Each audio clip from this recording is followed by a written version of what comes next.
Happy Friday, everyone. It's Greg Dixon here with Betty Withrow and Roy DeCan. And this conversation is, in a way, is a bit of a follow-up from our last week broadcast, which started with, "Are you having a what WTF experience?" Right? And Yeah. and it turned out that a lot of us and a lot of our clients we're having kind of moments like that.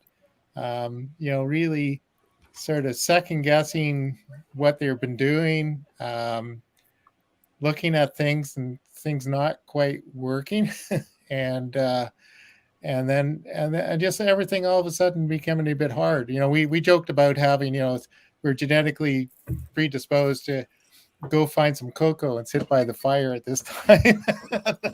I'll leave it for next week. But that wouldn't work here. It's way too hot for that. Yeah, way too hot for that.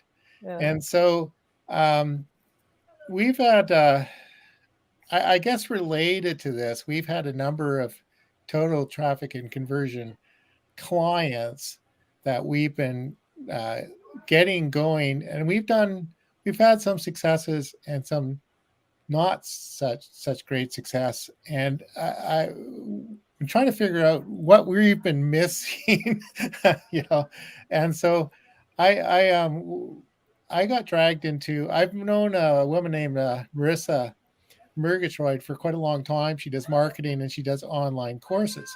And my area is in online courses, and we've been encouraging our clients to have some form of an online course along with marketing, and then boost up their online presence. And Roy's area is really getting all the Google happy and all the search engine stuff.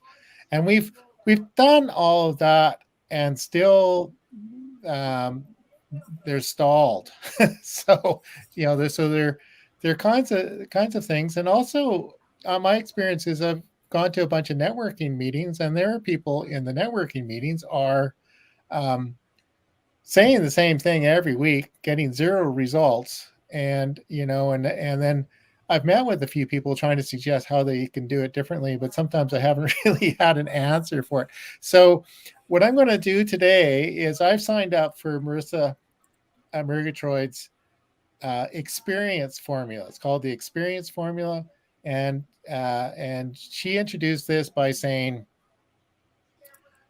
she's been doing courses for something like 15 years. And she said the first couple of years she had, I think the first thing she launched had zero sales. And then she launched something that did a little bit better. And then she had one program that she was running for a number of years and probably generated millions of dollars worth of sales on it. And then she looked at it and realized that it was, even though she made money for it, she deemed it kind of a failed experiment, because when she looked at the numbers, less than 5% of anybody who signed up for the course actually finished it. And she had about a 13% refund request rate. And she said she looked at it, and the industry averages of between 10 and 20% asking for refunds. And I think I told the story on the show before. Somebody had actually sold, back in the days when he sold DVD sets or cassette things, or sent out a binder. And I think it was Dave D had a DVD that sent out. People paid, let's say 100 people paid him $300 for this thing, right? And they realized that they were all blank. So they said, "Why don't anybody write?" Because they never got a single complaint about it. And so they come to the conclusion that very few people actually opened the package and put the DVD in the machine to find out that it was blank. So that's crazy. It's kind of disappointing. You put in a whole lot of time, create something, put blood, sweat, and tears into this thing. You sell it, with all the intention that it's going to help somebody have some success. It's really going to be good for you. And then nothing happens. So that what's missing is the fun. I know I've gone to a network meeting, and I almost thought it was like should have been the head in the oven convention, right? The country tune, because everybody was selling stuff that says, you don't know anything about business, whatever you think you don't know, you have to contact me to fix it. Or, the hackers are going to completely destroy your system and steal your identities if you don't call me in 10 minutes. Or, or you can't even speak English properly. So you have to take this course here. It's going to take, 6 to 10 months of hard labor in order to fix your speech. Right. So, and, I don't know why anybody would ever follow up on those things, right? Right. As one person said, I'd rather shave my head with a cheese grater. But so, there's some degree of truth that you put in. That what it is pain or joy, right? You move towards pleasure or you move away from pain, and so anyway, so when I started doing this workshop with Marissa Murgatroyd, even from the very experience of signing up for this thing, she immediately engaged with, got to sign up, put it on the calendar, got it. I signed up for a messaging group, and so, oh hi, okay, we're starting in 10 minutes, and here's what you're going to do, and even during the workshop, it's a lot more fun. And so I've created I've taken the highlights. There's a little book called the Experience Formula that she's teaching these workshops from, and I've taken a few of the key ideas out of there, and some of them apply to the course, but I think some of them apply to how we engage with our clients. And I'm talking about the three of us, not just everybody in the audience. I think there's things that we need to change in how we deal with people and how we teach things. So I'm just going to run through this, and then you guys can come back and say, are you on crack, Greg? Or let's talk about this some more. Is Hunter your buddy? Yeah. Okay. Leave it to Greg to just drop this in our laps, Yeah. an hour ahead of time, and go, guess what, guys? So take it away, Greg. You want to talk about being live and vulnerable. We're modeling that for everyone. Okay. Thank you very much. Thank you. So anyway, I in order to give Roy and Betty half a chance, I wrote this article this morning, and so they could go take a look at it and see what I was on about. Right. So anyway, here. So so basically here's and this is where it's consistent. We always say when we talk about our broadcast today, and when Betty and I do our broadcast, we always say that we want to have fun. We want to have fun working with clients. We want to work with people who are going to enjoy working with us, and we want them to have a fun experience. So we've already been on board with this fun business for a long time. So what we've been missing a little bit is how to implement that fun in a way that generates sales. So here's a little bit about Marissa. I don't know if you've known her, seen her around. One of the cutest things she did about 8 years ago is she paid somebody to do cartoon, like superhero images of her and her team. It was really funny. And anyway, so here's we're talking about experience products versus an online course, right? This is what she's getting at. Here's the traditional courses. You got to do work, right? And then you do more work, and then you do more work, and then more work. It's like it's sort of like you sign up for the course and you're already behind, and you're just it's kind of drudgery. So your brain hates to lose. Extremely low student success. Like basically what she's saying is most people can't even get past the first exercise. They may log on to your course and they get overwhelmed with the very first item, and they take their marbles and go home, right? So, and on the other side here is your brain loves to win, massive student success, all about experiences, engaging, and then students as real people. So one of the things that Betty and I have been doing, we're planning to do a workshop on your marketing or your publishing sales machine, and we want to have a live component because we can teach a little bit and then get people to talk in the workshop and engage. So we think what I've seen is people will pay for that kind of engagement, and they're not really willing to pay for simply a bunch of information in a book or membership area, an online course. And then here's the other thing. One of the first workshops is Marissa said the 3 core experiences you must provide. And I think these apply to almost everything that we do. One is the future self. So this is, some people would talk about this in terms of what kind of transformation you're going to provide your client, what kind of benefit you're going to get. This is in terms of what they're going to get out by completing the course. But I think it applies to, what your profile looks like on LinkedIn, what your website says, what you're offering in your course. And then the other thing is, and I think we do a decent job of that, but the other one is constant wins, right? So, what does a win mean to you? Does it mean, signing up new clients? Does it mean helping somebody with something? Like we want to get that constant win happening as early as possible. And sometimes like with an online course, the benefit can be, okay, if you spend the next 6 weeks learning this stuff, then you're going to get some benefit out of it. And that's really just not enough to sustain, I guess, enough to get people engaged and sustained. And then here's the other one is unstoppable momentum. And that's you keep on going. You start building on some success and keep on going. Easier said than done. I just have to say, easier said than done. But so the idea is that you want to get your program going. I'm right now, I've been doing for Duolingo for about 3 years now to learn Spanish, and the Apple Fitness app. And Duolingo does a really good job of saying, oh, you only have 10 minutes left in the day to start practicing your Spanish. And they have a thing is they count your streak, right? How many days you do. And about 2 years ago, I missed a day. So it started counting. I was at like 350 days and then it started at 0 again.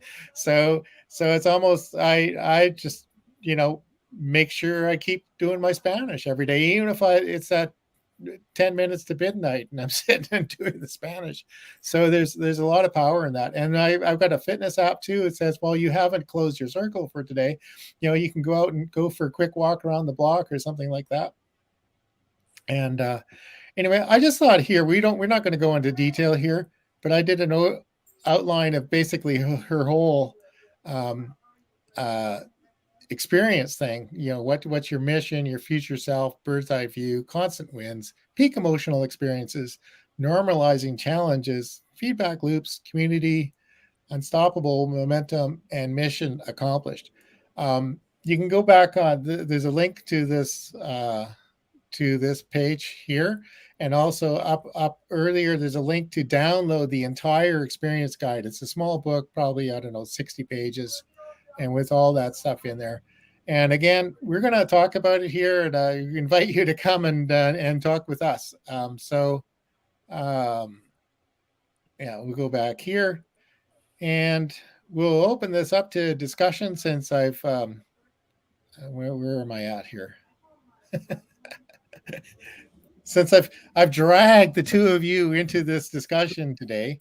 So anyway, in the terms of like those 3 main things, like future casting and creating wins and sustaining momentum, do you see that, how that applies to what we're doing and also what we're trying to do for our clients? Yeah, the future casting thing, it reminds me of the future pacing outcomes piece in my content creation strategies. Looking ahead and beyond what you're able to see for yourself is a key thing. And then you want to do that for your clients too. They know what they think they need and what they want and so on. And then I believe that our job as marketers is to see beyond that vision and to say, there's a larger thing at play here, and create a bigger container that they can grow their business into. So yeah, the future self, visualizing the future self. I remember going to an in-person event years and years ago where we were asked to dress as your future self, and it was really interesting. Like, what will I look like when I've got that going on? And it fires the imagination. And imagine it, it was Einstein who said that imagination is more important than knowledge. So with imagination, and then the other component of it being the constant stacking of wins, imagination plus habit equals unstoppable. Yeah. So that applies to like sports. Most high level sports athletes visualize what it looks like for them completing the marathon or doing something, and they visualize their success in their mind before they've even started. That's that future casting. And I think from a marketing point of view is, what does it look like for your business to successfully implement whatever it is they're doing? Or in our book, for the people that you work with the books, and I'm helping with now a little bit, is what does it look like when your book is published and it's out there and you've got it in your hand looking at it? Like, what does that feel like? What's that like? Yeah. So that's one aspect of it, is the feeling. And like, how do you define success? Because when you really, to me, that's the key of putting together something that's effective, is what does success mean for you and your business? Does it mean that you have more time to do the things you love? Does it mean that you reach a certain financial goal? Does it mean that you're able to fulfill obligations that you have to yourself, your friends, your family? What is your actual definition of, on the inner level, of success, and how is your business going to support that? Now, some people think that's fluff, but I disagree, because without that internal motivation, you're not really going to be able to visualize and sustain the momentum that's going to keep you in your powerhouse mode. Yeah, absolutely. And I think part of this experience formula that Marissa and others are teaching is to have those successes in the moment, like while you're doing it, like not, oh, okay, I'm going to have to spend 2,000 hours writing my book and then it'll be good, right?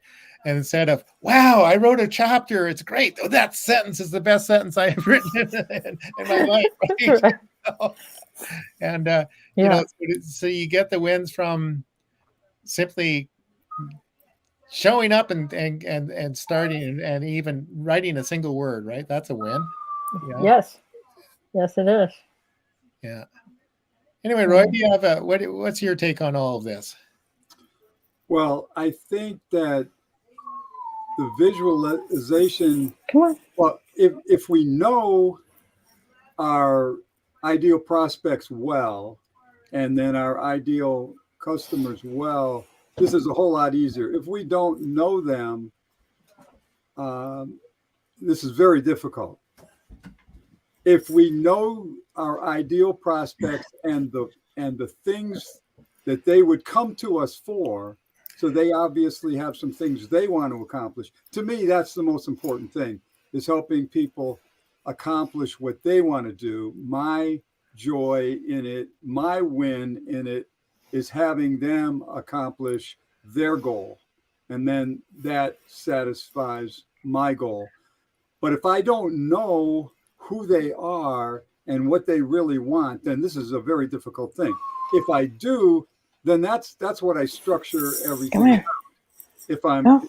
If I'm teaching a course, or I'm teaching them how to use niche domination, or if I'm optimizing their website, I need to know what they want out of this. And Betty really understands this very well. Because if we don't know what they really want, how can we ever give them the benefit that they're looking for? Yeah. Now, if I do, and that's what I always try to do, because I try to hone everything down to a small enough niche that I understand the people within that niche. And come over here. Come on. Come. And is Betty saying something here? Oh, Yeah, my we- dog is behind me whining. I'm trying to Oh, convince him to okay, come I got you, over. I got you. So that's Yeah. the beauty of live broadcast. Yeah, there we go. I couldn't understand what was going on there. We have So- extra guests. It's the Yeah. dog. Yeah. Yeah, well, we like guests, so that's good. So if I know where they want to go, then that really sets up this whole thing for me, because I only have to take them the first step, and that's a win Come on. toward where they want to go. And if they realize they're going in that direction, that's great. Then the next step, and even if it's a millimeter at a time, Yeah. as long as they're going in the right direction, that's usually a win for them. That's the way I want to set everything up. So I look at each customer as having a timeline. And then I want to make sure, I got to understand where they want to go. And if I do, then I can take them step by step along that timeline. And we may find out that it's going to be a whole lot further along than I originally imagined, or they originally imagined, which is really good, because once you achieve a certain amount of things, you're going to reset your goals. And so you then have another timeline. As far as the visualization goes, I think that's extremely important. And I have a friend that he visualizes his success to the extent that he takes himself outside of his body and looks around and watches himself in his new environment that he wants to be in. Then he gets back into his body again, and he smells the things that are there at the time, and he feels the things that are happening to him in his new life. And that kind of visualization really helps him. That's hard to do, but if you can ever do it, it can be very effective. So those are the kind of things I'm thinking, along with what you're talking about, Greg, that you sprung on us with very little with very little preparation time here. Yeah. Thanks a lot, buddy. Right. Well, it keeps it fresh. So But yeah, I'm going to but bring this in. does fit. I really don't know Ms. Murgatroyd's course, but I love the fact of taking people step by step in the right direction. And hopefully, if it's a course, I want to get them a win every week. Yeah. And if it's just niche domination, I want to give them a win every week, because there's basically something that we're working on each week. Now, sometimes it's dealing with apps like Google Business Profile, which can be a real problem sometimes.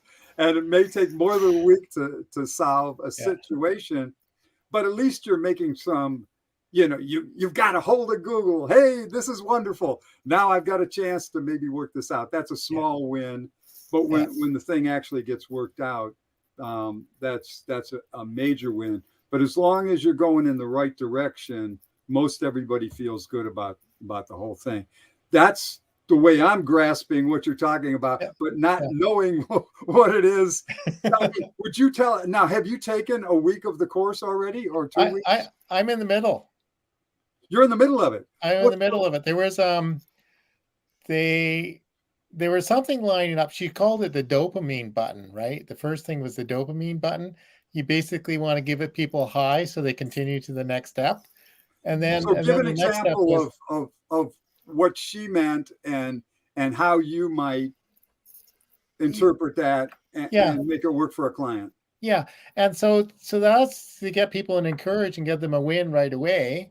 And that's mostly in terms of having a fun experience. And then the next webinar was, I think it was Thursday, it was like 2 hours long, where she talked about, how she got to this place, right? She went through her history of creating courses with almost no success at the beginning, and then creating courses and had some success. And then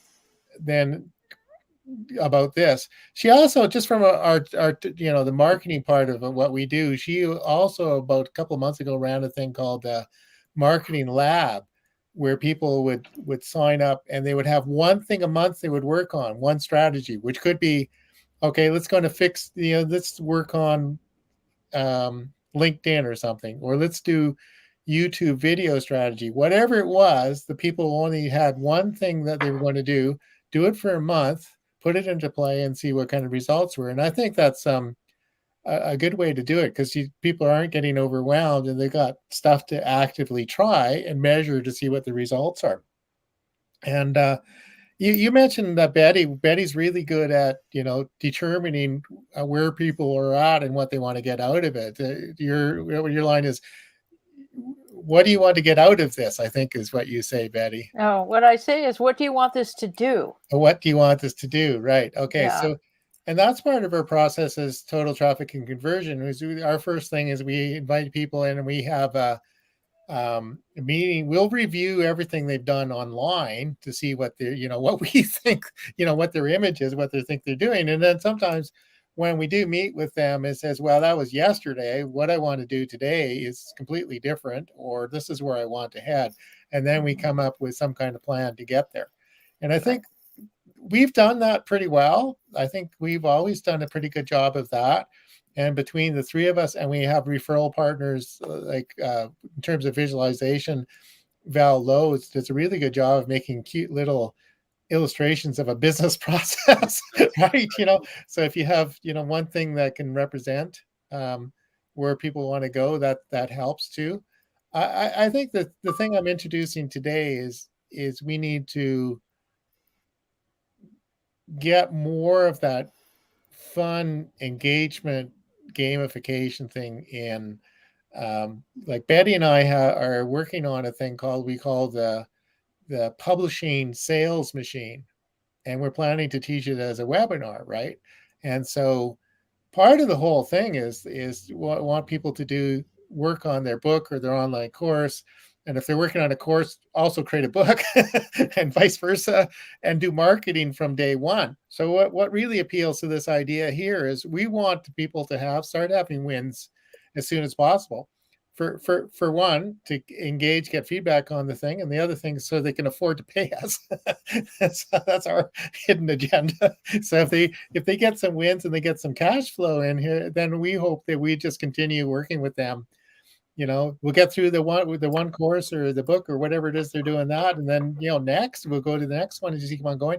And our total traffic and conversion thing is we were looking to work with people, whatever they're doing. We're going to help with all the search engine stuff, the marketing pieces, the content marketing, whatever is needed in order to make the sales, which could be for some cases it could be a membership program. Or, in other cases, it's just simply getting people in the door to buy stuff, whatever that is. The whole game is to try to get wins as soon as possible and keep the momentum going.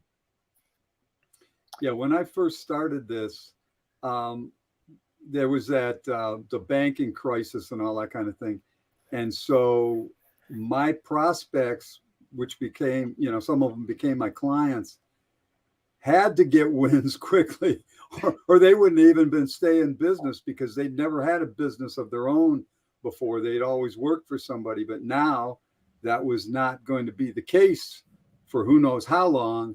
So some of them started their own businesses, and that was immediately the thing I had to do, was help them become at least break even month to month until they could finally make a profit. And then hopefully they could make a profit. And many of them did before the end of their first year. The first couple months are real drudgery, but that's where it all begins, and you establish the pattern and all that kind of thing. But there was a real step-by-step process when you're talking to a brand new client that has to be successful, or they don't get to make their house payment, or feed their children and all this other kind of stuff. So yeah, I've always had to have quick wins, and they continue to build it over time. One of my first clients I had for 8 years, because we did keep building it and building it and building it. And they got quick enough wins to be able to stay in business right off the bat. It all worked out well. My initial clients were, they all course, it was a little different time then. There wasn't a competition there is now, but it worked out well. But it was all a step-by-step process. So I definitely know that side of things. Yeah, no, that's perfect, Roy. And so I think all three of us, that's our thing, is we want to get people moving and get some success early in the process. And that's what when we're working with a client, we'll meet with them once a week, and part of it is the priority. It's, well, we'll come up with a map, right? But things change sometimes, right? You know, we're going to prioritize the things that are going to give the quickest wins, because sometimes you have things that are going to maybe have some results in a week or two, and other things might take 6 months to really fully develop, right? So we'll probably be continuing to work on those 6 month things, but we're always looking for what can we do this week in order to move things forward. So I guess our invitation is for people to contact us, make an appointment, tell us where you're at, where you want to go, and we'll see if we can figure out how we can help you get there. And this is my my spin today, is I'm going to try to learn more about this experience thing and see if we can introduce more of that fun experience, more gamification into what we offer and what we will encourage you, our clients, to do and build in, so that we all have fun and we all have fun and success along the way. Yeah, the gamification thing, that's something that is really worth trying to figure out how to do this right. Some people like to do quizzes, and I've never really nailed this thing down. This would be really good to know what would we've had people on this program that's really what they do. Gamification is all they do. But how we actually do it for our clients is something that I think would be good for us to spend more time in considering. Quizzes are nice once in a while, but there's got to be other things that would be. We need help from the audience on this one. Yeah. Well, you're talking about Zach Gerard and one of his friends. We had about 3 people on the show over the years talking about some form of gamification, right? Yeah.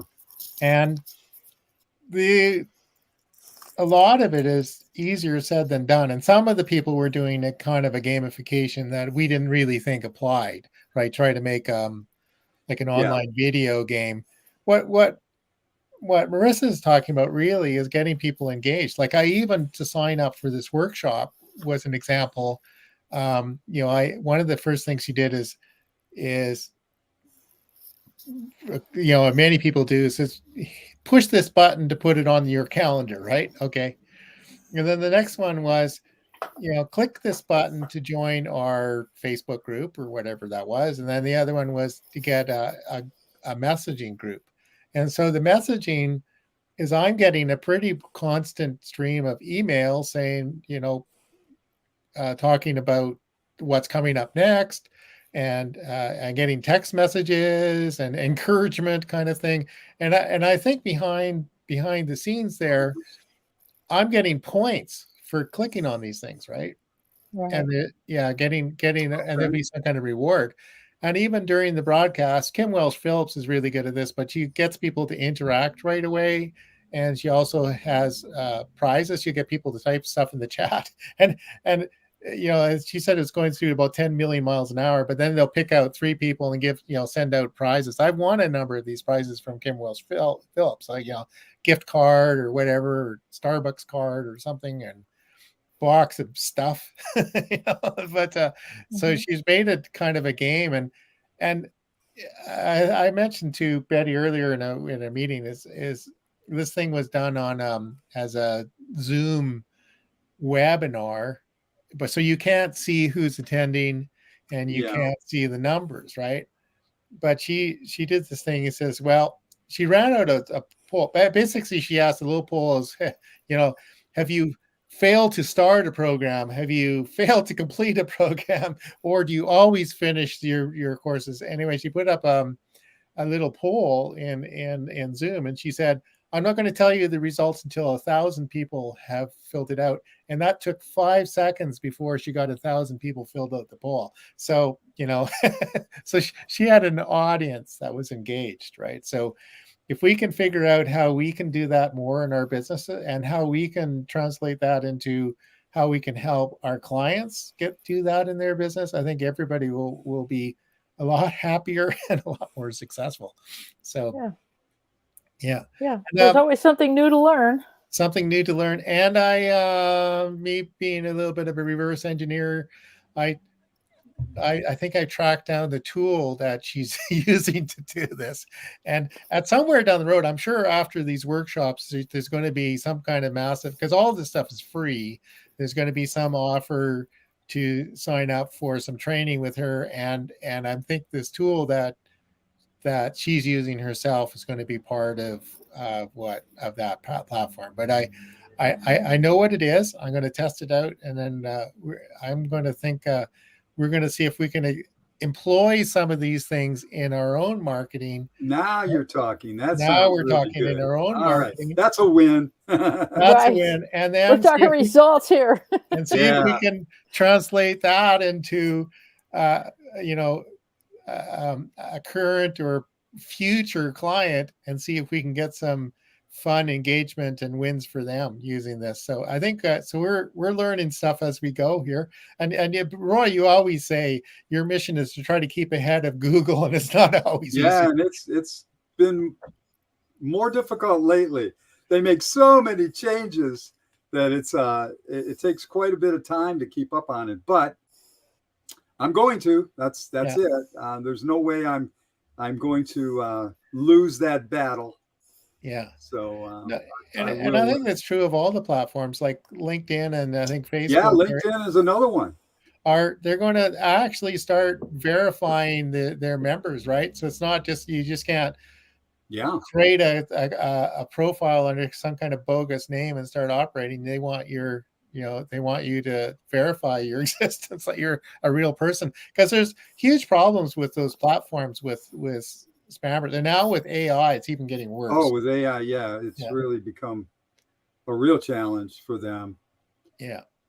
But if they can figure out who's real and who's not, then they could probably figure out how to get rid of the ones that aren't real. Which that's one of the biggest challenges of life. Who's real and who's not? You know. I would like to talk to somebody who's real. Yeah, me too. So that's part of maybe that's our poll here for our interaction. See if people can correctly identify the AI generated personality that's on this broadcast. Right? This AI stuff is really getting spooky. They can actually create people that look just like us. Yeah. And speak the way they want us to speak about things they want us to say, which might not be at all what we would say if we had the opportunity. So, it's going to be an interesting world, and it already is, but even more so in the next couple of years. And I think because of all this AI stuff, this personal interaction and gamification becomes even more important. Yes. And then it's the personal touch, the personal interaction that's really going to distinguish people from their competition. I quite agree.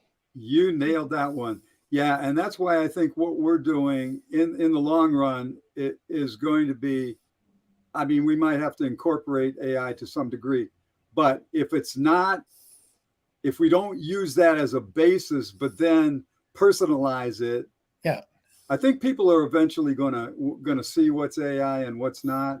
It may take a little while, but we personalize everything, and I really think that's the only way to go. If you don't, and I was surprised because originally when ChatGPT came out, anybody that used it, it was possible for Google to tell what was ChatGPT generated and what was real. And I'm really surprised that now the search engines are allowing a lot of this stuff and that's pretty much AI generated to be content. I think that's, I don't know. My prediction is if you don't personalize it, that stuff's going to get tossed out. And I don't Yeah. even think it's going to take that long because they No. can actually tell what is generated by artificial intelligence and what is generated by a person. So why would they not want to boot that out? With all the other stuff that Google's doing, I'm just surprised they haven't cracked the whip already. Yeah. Well, and even just with being able to detect it or not, it's just made it everybody. It's a lot easier for them to put out marketing materials and put out stuff with very little effort, and it's just sort of flooding everything. And then, that's, and whether they allow it or not, it's just going to dilute the effectiveness of all those things. So we need some way of engaging people and giving it the personal touch, and that's we need gonna be to the challenge. we need to engage in conversation, even if it's online conversation. Yeah. And that's why I think it's really important to understand your audience so that you can really talk to them the way they want to be spoken to. AI will not be able to figure that part out. I don't think that, especially a niche audience that's narrow, I don't think it's, maybe they can down the road, but they certainly can't do it right now, to the point where even using the words that they use and thinking in the patterns that they do, especially when we know where they want to go. When Betty gets done and figures it all out for us, then we know where they want to go. I really don't think AI is going to be able to do that for a while. Maybe, who knows what AI is going to be like. And it well, it's, it's human nature that, as Greg pointed out, the more things get mechanized and streamlined so that machines are doing a lot of things for us, including thinking, the more people are going to really crave for genuine human interaction and content. Yes. Because no machine can ever do that. Yes. Yeah, no machine can even do that. Yeah. And part of our conversation with somebody that Betty and I had before is, I think what I'm seeing is part of this related to people not completing courses, not following through with things, is they really want that human contact. I think people will pay a lot of money, even if it's only just a weekly webinar or mastermind session. They'll pay for that, and they won't necessarily pay for something that's in a course. So I think part of our challenge is that we need to bridge both of those, make it worthwhile for them to go back and do their homework, learn something, while it's worthwhile to interact in person. And Betty and I are planning to do a workshop series where we do 10 to 15 minutes of teaching, but the rest of it is more question and answer conversation about it. Because for one, people get overwhelmed, right? Fill their brains too much. But that said, I've gone to a few things where people have gone on for 2 hours with tons and tons of information, and there's a place for that too. But I think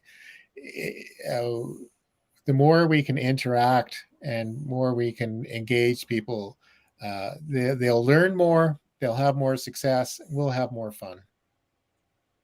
Totally agree. That's it. Yep. Yeah. So that's the win. Yeah. So I guess if you go visit Total Traffic and Conversion, I've got this little, where's my banner here? Find that banner. So I modified our normal one here. It's totaltrafficandconversion.com/fun experiences. All right. So that's the article I wrote this morning about this. And there's a link to Melissa's workshop. I really encourage you to go sign up to download the Experience Formula book, because there's tons of really good information in there. And I'm pretty much going to guarantee by when you download it's going to encourage you to sign up for the workshop that's on Saturday, and then you'll be in Marissa's world for as long as you want to be there. So, and there's tons of stuff just by to learn from the experience of signing up, like what what happens when you sign up, what's the landing page, what the stuff is. There's a lot of just marketing lessons based in just signing up for this. And then the book that you get down is fairly substantial. There's a lot of really good information in there. It's all in the context of online courses, but really I think it applies to how you market, how do you present your services, how you deliver your services, and also how you live your life, really. So there's a lot of lessons in that too. It says, Yeah. Make it fun, make it snappy.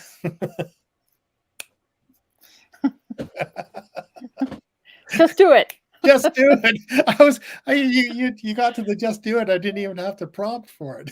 Yeah, right. Oh, what does your dog think about that, Betty? The dog really wants to go outside, so Okay, I'm gonna have to, dive out here. I think the dog has it right. I think it's time for us to all go outside. It's a beautiful sunny day, and dogs belong outside. So there we go. Yeah. So happy Let's follow Friday, the dog's everyone, lead. and I guess we should play our little fun video at the end. Too, right? Let's do it. Let's do it.